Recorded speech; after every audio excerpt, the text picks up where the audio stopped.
देखो, तो आज हम लोग पॉलिटी में पढ़ेंगे संसदीय प्रस्ताव। ठीक है, संसद के प्रस्ताव। इससे पहले हम पढ़ चुके हैं संसद की कार्रवाई। कार्रवाई का मतलब है कि संसद जो है किस समय चलती है, कौन कौन टाइम पे चलती है। जैसे तुम्हारा स्कूल कॉलेज है तो उसकी कार्रवाई कब होती है, मतलब स्कूल कॉलेज कौन टाइम पे चलता है। तो अब किसी किसी का स्कूल 9 बजे से होता है, 9 से 4, किसी का 8 से होता है, तो जैसा हिसाब ना हो।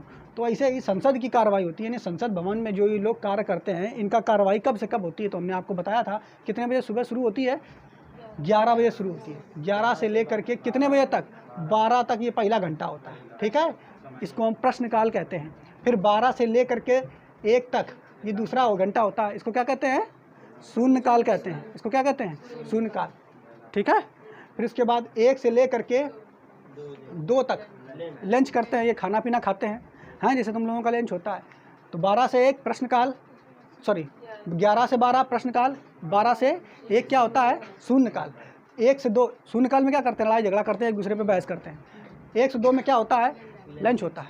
और 2 से लेकर के मुख्यतः 4 बजे तक होता है, लेकिन ये 6 बजे तक भी बढ़ा सकते हैं, 2 से 6 तक। तो 2 से 6 तक कुछ प्रस्ताव आते हैं। ठीक है, प्रस्ताव नए नियम कानून बनाने हैं। ठीक है, उसके लिए यहाँ पे नियम कानून के लिए 2 से 6 बजे तक या 4 बजे तक मुख्यतः होता है, लेकिन बढ़ाया भी जा सकता है 6 बजे तक। ठीक है, तो वहाँ पे कार्य किए जाते हैं। तो हमने आपको यहाँ तक बता दिया था कि 2 से 4 बजे तक कुछ विशेष नियम या प्रस्ताव आते हैं और उन प्रस्तावों को विधेयक बनाया जाता है। ठीक है, प्रस्ताव आ गया, कोई नियम कानून आ गया, विधेयक नियम कानून इसी में बनाए जाते हैं। जैसे हमने आपको बताया था कि मान लो अभी जो धारा 370 लाई गई है, 370 लाई गई है, तो ये पहले लाया गया होगा। ठीक है, फिर उसके बाद में विधेयक बना दिया गया। इसको समझ पा रहे हो कि नहीं। तो कौन कौन से प्रस्ताव आ सकते हैं इस समय में, वही हम आज देखेंगे। तो संसदीय प्रस्ताव में हमें यहाँ पे समझना है कौन कौन से प्रस्ताव होते हैं। तो यहाँ पे देखिए, जैसे कुछ होते हैं विशेषाधिकार प्रस्ताव, एक है ध्यान आकर्षण प्रस्ताव, एक है स्थगन प्रस्ताव, एक है अल्पकालीन चर्चा प्रस्ताव, एक है आधे घंटे की चर्चा वाला। ठीक है, इसके अलावा धन्यवाद प्रस्ताव, निंदा प्रस्ताव, अविश्वास प्रस्ताव और इसके अलावा विश्वास प्रस्ताव। ठीक है, तो प्रस्ताव कितने प्रकार के हैं, कुल आपको हमने प्रस्ताव बता दिए हैं 9 प्रकार के। आप इनमें से 3-3 करके याद कर लीजिए। तो 1-2 बार इनके नाम आप लोग बोलेंगे और ये याद हो जाएगा। तो पहला कौन सा, विशेषाधिकार प्रस्ताव। पहला कौन सा है, विशेषाधिकार प्रस्ताव। दूसरा कौन है, ध्यान आकर्षण प्रस्ताव, विशेषाधिकार, ध्यान आकर्षण। और तीसरा कौन है, अल्पकालीन चर्चा प्रस्ताव। ठीक है, अच्छा, स्थगन है तीसरा, स्थगन है, फिर अल्पकालीन चर्चा। तो पहला याद कर लो, विशेषाधिकार, ध्यान आकर्षण, स्थगन, अल्पकालीन चर्चा। ठीक है, और अल्पकालीन चर्चा के बाद में इधर क्या याद कर लेंगे, आधे घंटे की चर्चा वाला। फिर धन्यवाद प्रस्ताव, फिर अविश्वास प्रस्ताव, निंदा प्रस्ताव, फिर अविश्वास प्रस्ताव, अविश्वास प्रस्ताव। 2-3 बार आप इनको बोलेंगे और ये याद हो जाएंगे। अभी ये होते क्या, इनको समझते हैं। तो सबसे पहला जो प्रस्ताव है ये है विशेषाधिकार प्रस्ताव। ठीक है, तो हमने आपको बताया था कि जो संसद भवन है, ठीक है, लोकसभा है, उसमें मंत्रियों से प्रश्न पूछे जाते हैं। तो प्रश्न कौन घंटे में पूछे जाते हैं, हमने बताया था कि नहीं, 11 से 12 वाले में। 11 से 12 वाले में ही तो प्रश्न पूछे जाते हैं, इसी को तो हम प्रश्नकाल कहते हैं। तो मान लो कौन मंत्री से हमने प्रश्न पूछा और किसी से पूछ दिया कि बताओ भैया, अभी जो राफेल आया है, राफेल, ठीक है, रक्षा मंत्री भारत की रक्षा के लिए राफेल विमान आए, आप लोग सुने होंगे। ठीक, वायु सेना में शामिल करने के लिए राफेल विमान आया है। तो हमने प्रश्न पूछ दिया, उसमें जो है राफेल विमान कई हज़ार करोड़ रुपए के खरीदे गए हैं। तो अब उसमें हमने पूछ दिया कि किसी मंत्री से, जो रक्षा मंत्री हैं, रक्षा मंत्री जो है हमारे समय वर्तमान में कौन है, राजनाथ सिंह, है ना। तो इनसे पूछ दिया कि बताइए कि राफेल विमान जो है, ये एक विमान आपको कितने रुपए पड़ा है। तो अब क्या है, रक्षा मंत्री जो हैं उनसे जब भी प्रश्न पूछा जाएगा, कौन भी पूछेगा प्रश्न, तो वो क्या करेंगे, रक्षा मंत्री पहले से उसको तैयार करके आएंगे, बताएंगे इतने पड़ा। लेकिन क्या है, उन्होंने जब प्रश्न का उत्तर दिया तो हम उनके उत्तर से संतुष्ट नहीं हुए, या फिर जो भी उत्तर दिया उन्होंने, हमें ऐसा लग रहा है कि आधा अधूरा उत्तर दे रहे हैं, जानकारी हमें पूरी नहीं दे रहे हैं। ठीक है, और उत्तर देने के 2 तरीके थे भाई। एक तो मौखिक प्रश्न का उत्तर दे सकते हैं, उसको क्या कहते हैं, तारांकित प्रश्न, यानी जिनको हम उत्तर मौखिक दे सकते हैं। और दूसरा वाला कौन था, अतारांकित, जिसमें लिखित दिया आता है। ठीक, तो हमने मान लो पूछ दिया कि भैया ये राफेल जो विमान है ये कितना रुपए खरीदा गया। और हमें क्या लग रहा है कि वो उत्तर जो दे रहे हैं वो एकदम एग्जैक्ट नहीं दे रहे हैं, सही नहीं दे रहे हैं, और कुछ बातें हमसे वो छिपा रहे हैं। ठीक है। तो हमें ऐसा लगा, तो हम क्या करेंगे, जब ये कोनो बातें छिपा रहे हैं, हमसे पूरी बात नहीं बताना चाह रहे हैं, तो हम क्या करेंगे, हम संसद में ये विशेषाधिकार प्रस्ताव ले आएंगे। कौन प्रस्ताव ले आएंगे? विशेषाधिकार प्रस्ताव। मेरी बात समझ पा रहे हो कि नहीं? जब कभी ऐसा आपको लगे यानी कि कोई मंत्री आपको पूरी बात नहीं बता रहा, पूरी बात सही नहीं बता रहा हो, आपको लग रहा है कि वह बात छिपा रहा है, तो उसके खिलाफ कौन सा प्रस्ताव आता है? विशेषाधिकार प्रस्ताव। मेरी बात सुनते रहो, एक एक पॉइंट समझते रहो, तभी चीज़ें याद रहेंगी, ठीक है। हमने क्या बताया, विशेषाधिकार प्रस्ताव कब आता है? जब कोनो मंत्री आपको ऐसा लग रहा है कि वो पूरी बात नहीं बता रहा, कोई झूठी बात बता रहा है, तो उसके खिलाफ कौन प्रस्ताव लाओगे?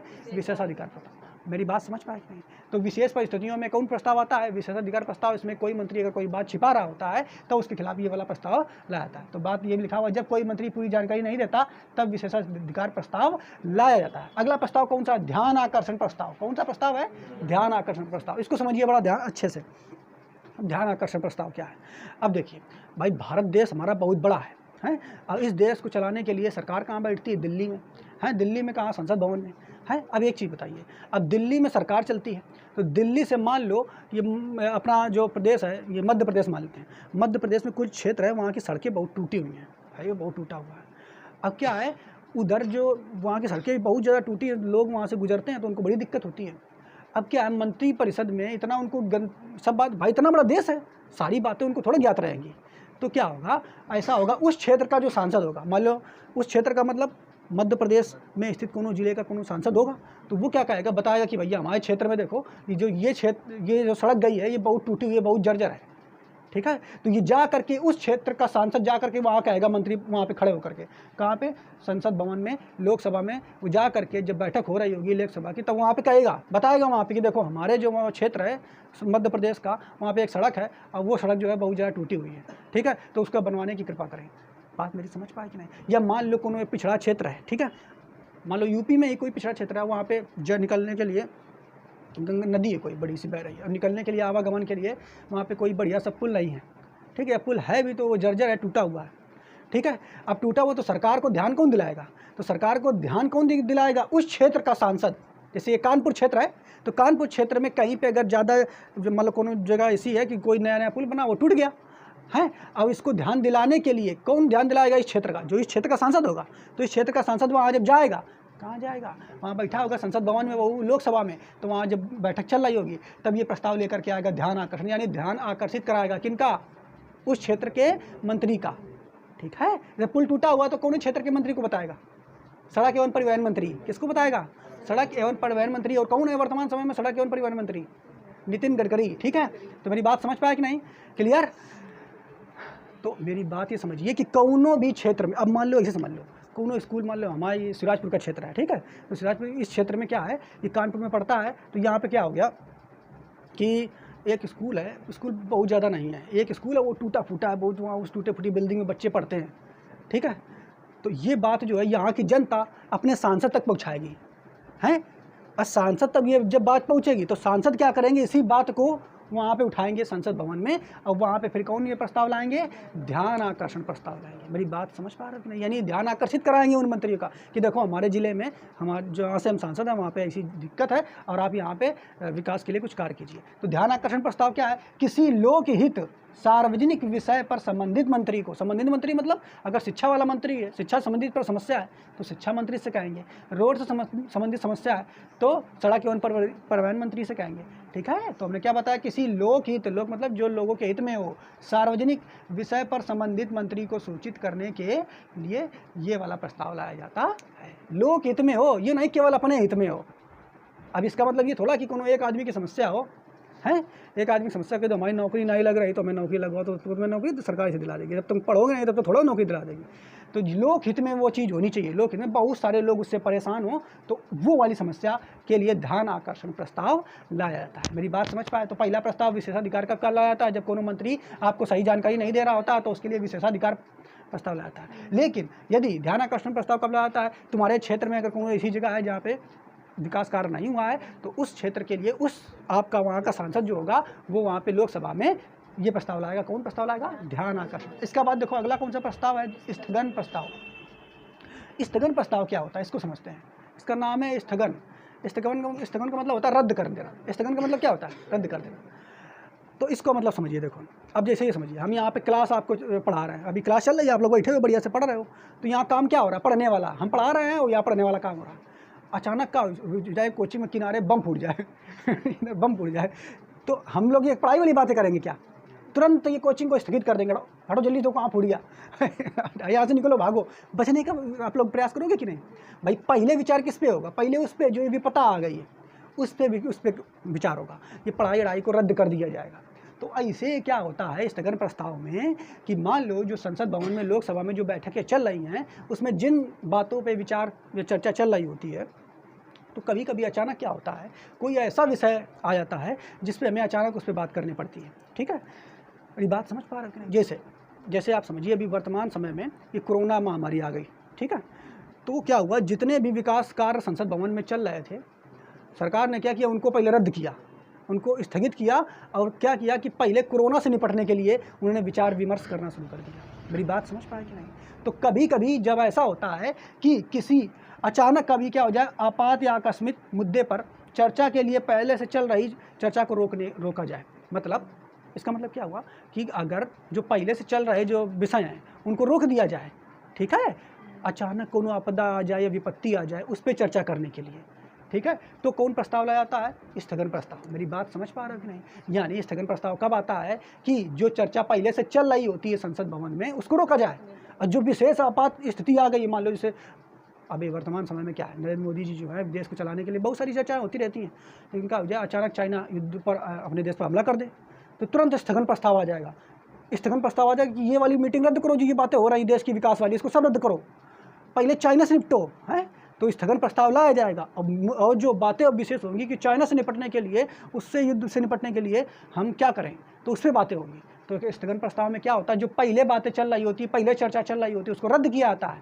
और आपात या आकस्मिक, आपात मतलब या कोई आपात स्थिति का मतलब समझ रहे हो, कोई मतलब घटना हो जाए देश में, है, कोई आक्रमण हो जाए, कोई महामारी आ जाए, तो ऐसी कोई स्थिति आ जाए, अचानक कोई आ जाए, तो उन मुद्दे पे विचार किया जाता है। मेरी बात समझ पाए कि नहीं? तो स्थगन प्रस्ताव का मतलब आप लोगों को समझ में आ गया होगा। लेकिन एक चीज़ समझिए, स्थगन प्रस्ताव जो है इसको लाने के लिए, स्थगन प्रस्ताव ऐसे थोड़ा लाया जाता है कि कोनो एक सांसद खड़ा हो जाए, हैं, वो कही दे कि भैया एक सांसद खड़ा हो जाए, और वो खड़ा होकर कही दे, देखो हमारा घर गिर गया है, ये चर्चा रद्द करो, पहले हमारे घर पर विचार करो चले, तो कोनो यहाँ स्थगन प्रस्ताव होगा? भैया वो तो घर गिर गया, तुम अपन समारोह देखे, जब कोनो देश पे विपदा आएगी तभी तो इस पर विचार होगा, नहीं तो ऐसे अगर स्थगन प्रस्ताव आने लगता तो क्या है, मंत्री जो इतने सारे खड़े रहते हैं, कोनो अपनी अपनी प्रॉब्लम बता करके बार बार स्थगित करा देते चर्चा को, है। तो इसके लिए क्या कहा गया कि कोनो बार बार डिस्टर्ब ना कर दें भैया संसद भवन में जो चर्चा चल रही है, तो उसके लिए क्या कहा गया, कम स्थगन प्रस्ताव तभी लाया जा सकता है जब लोकसभा के कम से कम 50 सदस्य इस पर सहमत हों। यानी लोकसभा के 50 सदस्य कम से कम हैं। कितने सदस्य आप लोग जानते हो लोकसभा में? टोटल 545 होते हैं।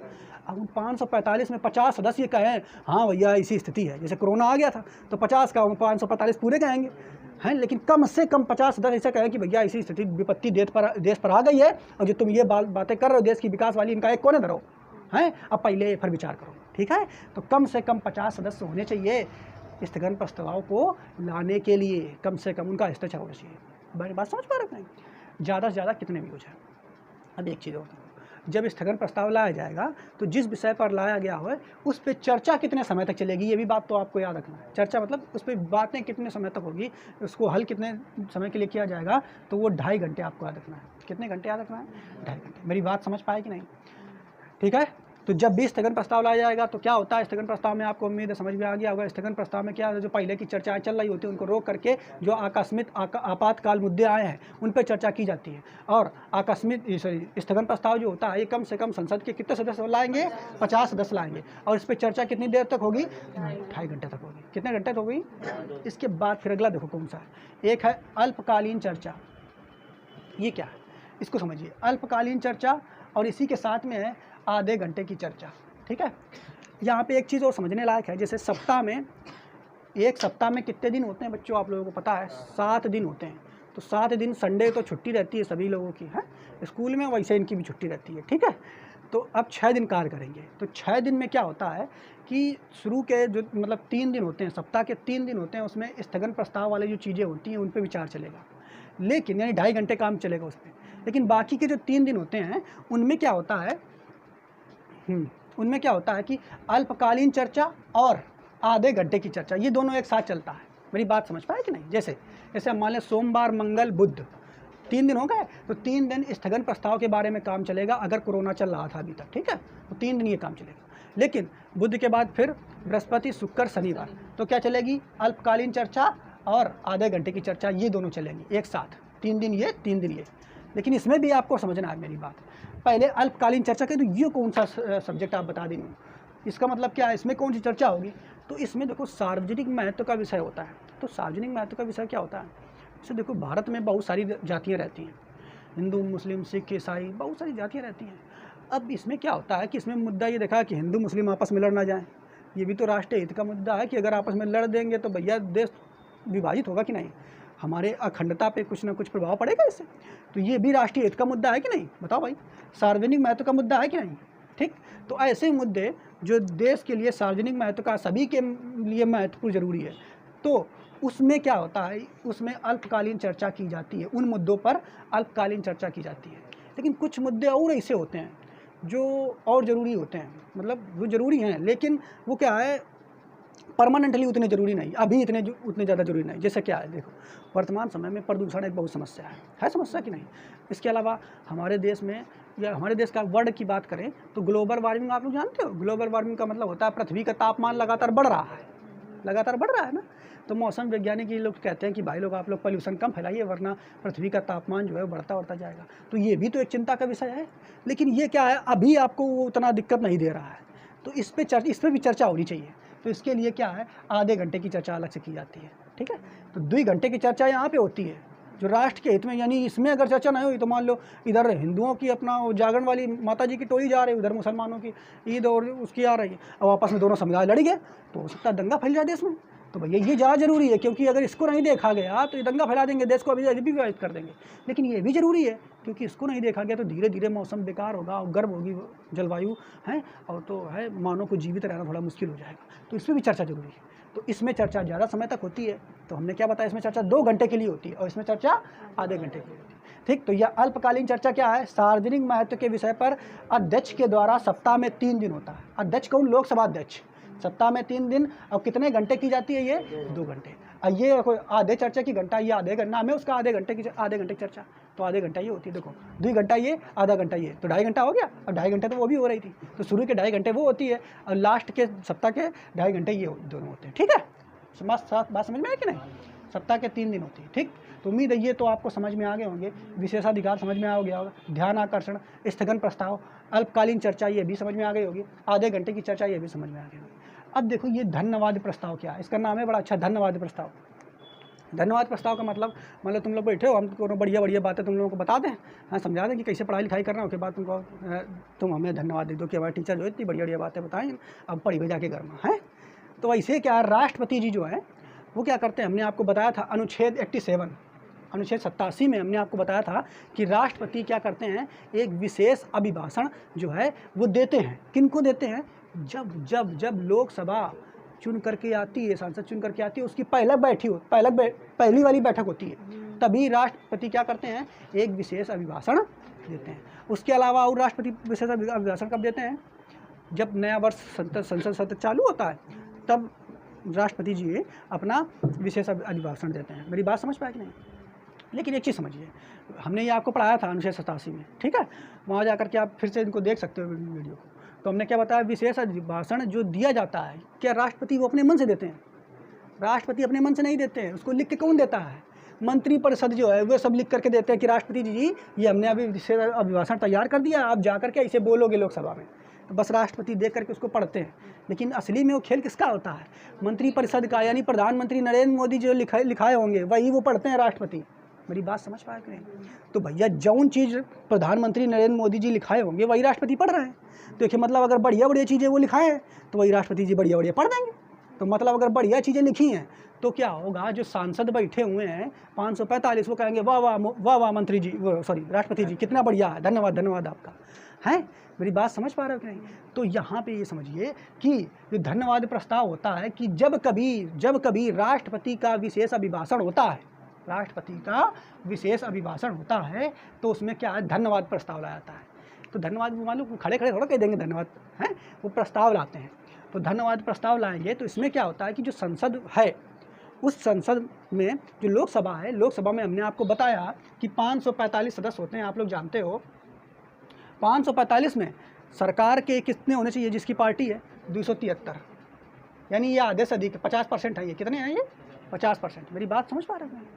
तो जब राष्ट्रपति अपना अभिभाषण दें और दे के जाएं, तो उसके बाद जो धन्यवाद प्रस्ताव आएगा, उस धन्यवाद प्रस्ताव में कम से कम 50% सांसद लोग को धन्यवाद दें, मतलब धन्यवाद प्रस्ताव की सहमति दें 50% कम से कम। मेरी बात समझ पा रहे हो कि नहीं?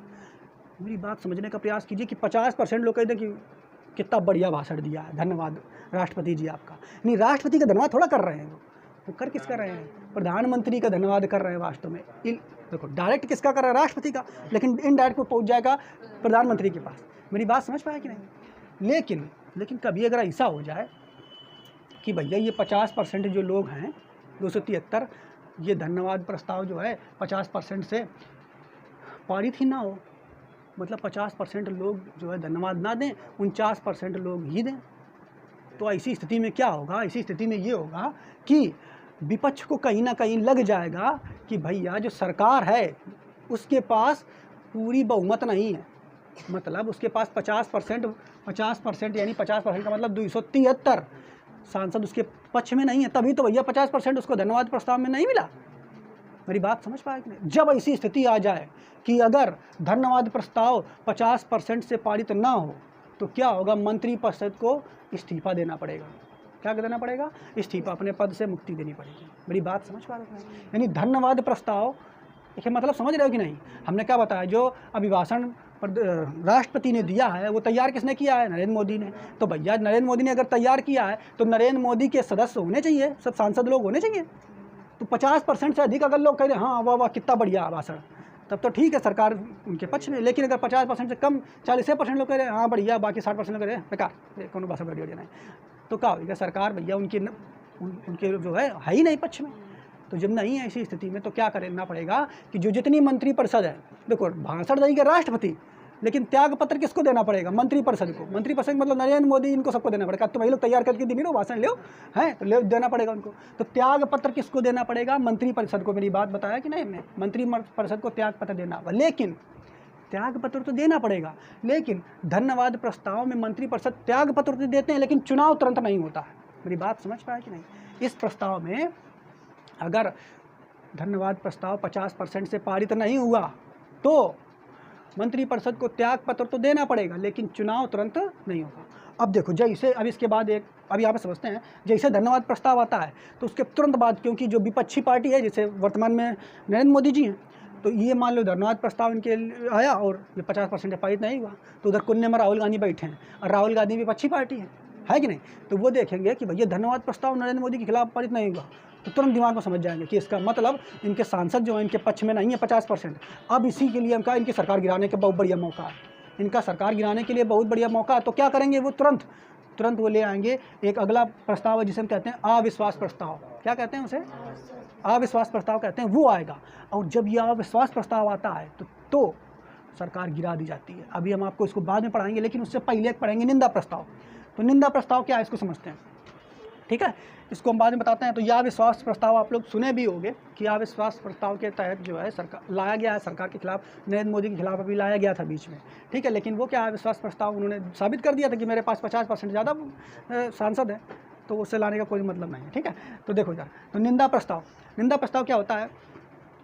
निंदा प्रस्ताव का मतलब होता है, ये समझिए, जब कोनो मंत्री या मंत्रिपरिषद बढ़िया काम ना कर रहा हो, ठीक है, तो उनकी निंदा की जाती है। जैसे हम तुम्हें पढ़ा रहे हैं, अगर पढ़ा रहे हैं तो तुम्हें अगर अच्छा लगे तुम कहोगे बहुत बढ़िया, धन्यवाद दोगे।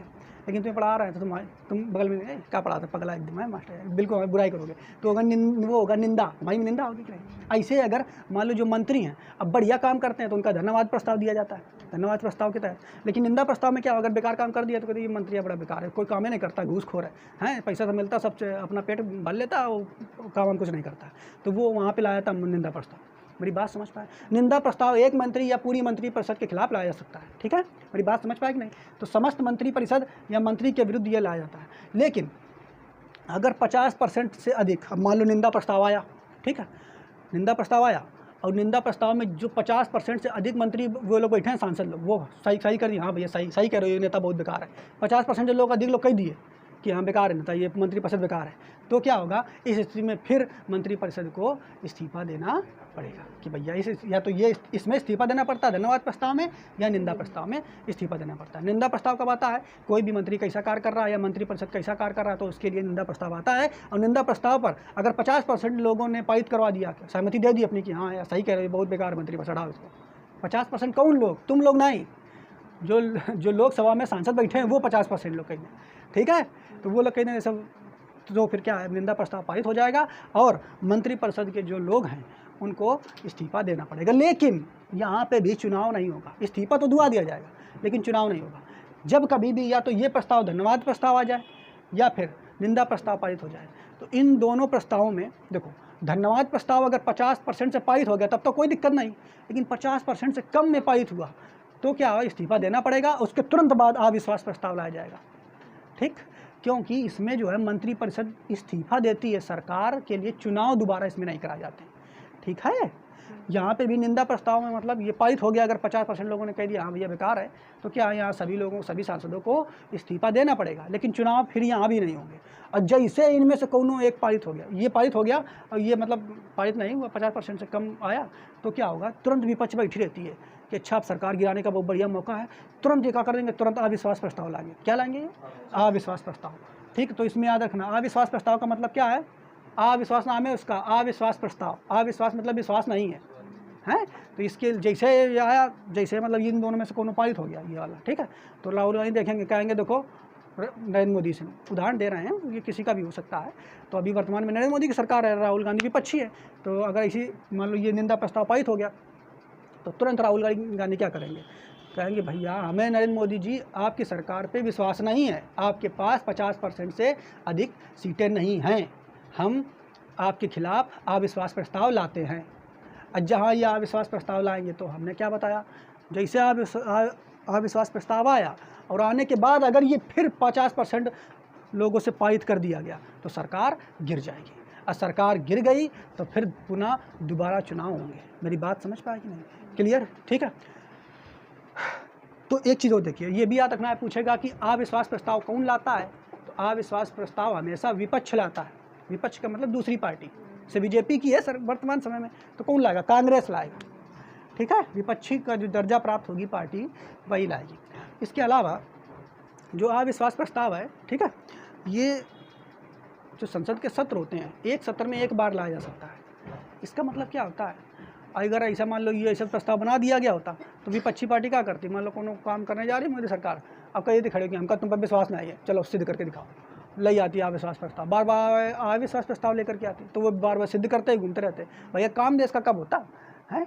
तो इसका मतलब क्या है कि अविश्वास प्रस्ताव संसद के जो सत्र चलते हैं, एक सत्र में केवल एक बार लाया जा सकता है, ठीक है। और संसद के सत्र अपने आप को पढ़ाए हैं, ठीक है, तो एक सत्र में केवल एक बार लाया जा सकता है, ठीक है। और अब यह हुआ ऐसा ना है कि मान लो कोनो भी खड़ा हो जाए हैं विपक्षी, हमें मोदी जी आपकी सरकार पर भी विश्वास नहीं है, हम आपके खिलाफ अविश्वास प्रस्ताव लाते हैं, तो ऐसा अकेले थोड़ा लाने से हो जाएगा। कम से कम लोकसभा के 50 सदस्य, कितने सदस्य, लोकसभा के सदस्य 50 सदस्य लेकर के आएंगे अविश्वास प्रस्ताव, कितने सदस्य, 50 सदस्य, ये भी आपको याद रखना है, ठीक है। और इसमें जब यह अविश्वास प्रस्ताव आएगा तो 10 दिन के अंदर इसमें चर्चा शुरू हो जाएगी, ठीक है। मेरी बात समझ पाए कि नहीं। और 50% से अधिक लोगों ने अगर इसको पारित कर दिया, कह दिया कि हाँ भैया विश्वास नहीं है इन पे, 50% से अधिक लोगों ने, तो इसका मतलब सरकार को गिरा दिया जाएगा, नरेंद्र मोदी की जो सरकार है उनको हटा दी जाएगी अगर ऐसा हुआ तो, ठीक है। और दोबारा चुनाव होंगे। तो ये जब प्रस्ताव आता है धन्यवाद प्रस्ताव, तो इसमें दोबारा चुनाव होता है क्या, इसमें नहीं होता है, इसमें मंत्रिपरिषद को इस्तीफा देना पड़ता है, यानी मंत्रिपरिषद का मतलब सरकार के जितने मंत्री हैं उनको सबको इस्तीफा देना पड़ेगा, इसमें भी इस्तीफा देना पड़ेगा, दोबारा चुनाव इसमें भी नहीं होंगे। हाँ, अविश्वास प्रस्ताव जब होता है तो क्या है, अगर ये पारित हो गया तो मंत्रिपरिषद को इस्तीफा देना पड़ेगा, साथ ही साथ सरकार गिरा दी जाएगी और दोबारा चुनाव करा लिए जाएंगे। मेरी बात समझ पाए कि नहीं। लेकिन एक चीज़ समझिए, अविश्वास प्रस्ताव जब भी लाया जाता है तो मान लो लाता कौन अविश्वास प्रस्ताव, विपक्ष लाएगी, ठीक है। मान लो नरेंद्र मोदी जो पक्ष में है उनकी सरकार है, तो लाएगा कौन, विपक्षी पार्टी, कांग्रेस वाली पार्टी लाएगी, ठीक। तो कहेंगे भैया अविश्वास प्रस्ताव लाएंगे, हमें तुम पर विश्वास नहीं है। तो जब ये अविश्वास प्रस्ताव लाते हैं तो नरेंद्र मोदी की जो पार्टी है वो कौन प्रस्ताव लाएगी, विश्वास प्रस्ताव, क्या ऐसा कैसे, देखो हम दिखाते हैं तुम्हें अपने पास, हमारे पास 50% हैं कि सांसद की नहीं, ठीक है। तो जब ये अविश्वास प्रस्ताव लाएंगे तो नरेंद्र मोदी जी इसको सिद्ध करने के लिए कि मेरे पास कितने लोग हैं, मेरे पास 50% से अधिक सांसद हैं, तो वो कौन सा प्रस्ताव लाते हैं, विश्वास प्रस्ताव, ठीक है। कौन सा प्रस्ताव लाते हैं, विश्वास प्रस्ताव। मेरी बात समझ पाए कि नहीं। तो विश्वास प्रस्ताव कौन लाता है, पक्ष वाली पार्टी जो होती है, ठीक है, वो लाती है। और इसमें क्या सिद्ध करना होता है, इसमें बहुमत सिद्ध करके दिखाना होता है। बहुमत सिद्ध कर मतलब क्या दिखाना होता है, मतलब 545 सीटें हैं, उसमें से जो पक्ष वाली पार्टी उसको दिखाना पड़ेगा कि मेरे पास अभी भी 273 सीटें हैं, यानी 50% सीटें अभी भी हैं, ठीक है। तो इसमें विश्वास सिद्ध करना होता है। विश्वास मत कितना होता है, 50% से अधिक होता है। अच्छा, इधर दिख नहीं रहा। हाँ, तो इसमें हमने आपको बताया विश्वास मत जब लाया जाता है तो कौन लाएगा, लोकसभा में लाया जाता है, लोकसभा में लाया जाएगा, पक्ष द्वारा लाया जाता है, ठीक है। विपक्ष द्वारा कौन लाया जाता है, अविश्वास। अब यह कौन सा लाया जाता है, पक्ष द्वारा लाया जाता है। इसमें बहुमत सिद्ध करना होता है। अब विश्वास मत कितने परसेंट पर होता है, 50%। 50% का मतलब 273 सीटें दिखाना पड़ेंगी, ठीक है। और नरेंद्र मोदी जी के पास तो 300 के करीब है, 300 प्लस है ना। अब यहाँ पे एक चीज़ देखिए, यहाँ तक आपको समझ में आ गया होगा। अगर अविश्वास प्रस्ताव आएगा तो उसको सिद्ध करने के लिए विश्वास प्रस्ताव लाया जाएगा पक्ष के द्वारा, और उसमें 273 प्लस सीटें दिखानी पड़ेंगी उनको। अगर ऐसा हो गया तो उनकी सरकार नहीं गिरेगी। अब एक बार मान लो विश्वास प्रस्ताव ला करके दिखा दिया गया कि भैया हाँ अभी हमारे सरकार में हम ही हैं, और उसके बाद फिर ये सोच लें, 1 महीना वो चला कार्रवाई संसद की, अब फिर राहुल गांधी सोच लें कि ना हम दोबारा फिर ले आओ ना विश्वास प्रस्ताव, तो ला सकते हैं क्या, नहीं। वो एक बार जब कार्रवाई चल रही होती संसद की तो एक बार में एक ही बार ला सकते, बार बार नहीं ला सकते हो, ठीक है। मेरी बात समझ पाए कि नहीं, क्योंकि ऐसा अगर करेंगे तो बार बार संसद का समय जाया होगा कि नहीं।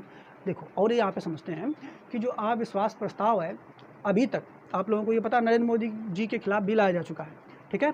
लेकिन अभी तक सबसे कितने बार लाया जा चुका है, तो ये भी आपका रखना है, सब 27 बार लगभग लाया जा चुका है। कितनी बार लाया जा चुका है, 27 बार अविश्वास प्रस्ताव। जब से हमारा देश आज़ाद हुआ है उसके बाद से 27 बार लाएगा। तो क्वेश्चन ये पूछ लेता, सबसे पहली बार अविश्वास प्रस्ताव जो है कौन लाया था, तो सबसे पहली बार कौन लाए थे अविश्वास प्रस्ताव, JB कृपलानी ये लाए थे। लेकिन किसके खिलाफ लाए थे, सरकार उस समय किसकी थी, जवाहरलाल नेहरू की थी, ठीक है। तो ये भी आपका लड़का इसमें याद रखता है, जवाहरलाल नेहरू हैं, तो जवाहरलाल नेहरू के खिलाफ आया था, ठीक है। लाया कौन था अविश्वास प्रस्ताव, कौन लाया था, JB कृपलानी लाए थे, ठीक है। लेकिन इसमें क्या है, इन्होंने अपना विश्वास मत दिखा दिया था, जवाहरलाल नेहरू ने दिखा दिया था, उनकी सरकार गिरी नहीं थी, ठीक है। और सर्वाधिक सबसे ज़्यादा बार अविश्वास प्रस्ताव किसके खिलाफ लाया गया है, तो इंदिरा गांधी जी के खिलाफ सबसे ज़्यादा बार 15 बार लाया गया है। 27 में से 15 वाली इन्हीं के बाद साथ लाया गया, ठीक है। समझ पा रहे कि नहीं। अब यहाँ पे हम कुछ जो अविश्वास प्रस्ताव हैं वैसे PM की बात करेंगे जिनके खिलाफ अविश्वास प्रस्ताव लाया गया। जैसे मान लो नरेंद्र मोदी जी के खिलाफ अविश्वास प्रस्ताव ले आए और वो विश्वास मत नहीं दिखा पाए, मतलब 273 लोग नहीं दिखा पाए, तो उनकी सरकार गिर जाएगी। तो ऐसे PM की बात करते हैं जिनके खिलाफ अविश्वास प्रस्ताव लाया गया और वो अपने विश्वास मत को सिद्ध नहीं कर पाए, उनकी सरकार गिरी। तो कौन कौन ऐसे PM हैं, तो सबसे पहले ऐसे PM थे चौधरी चरण सिंह।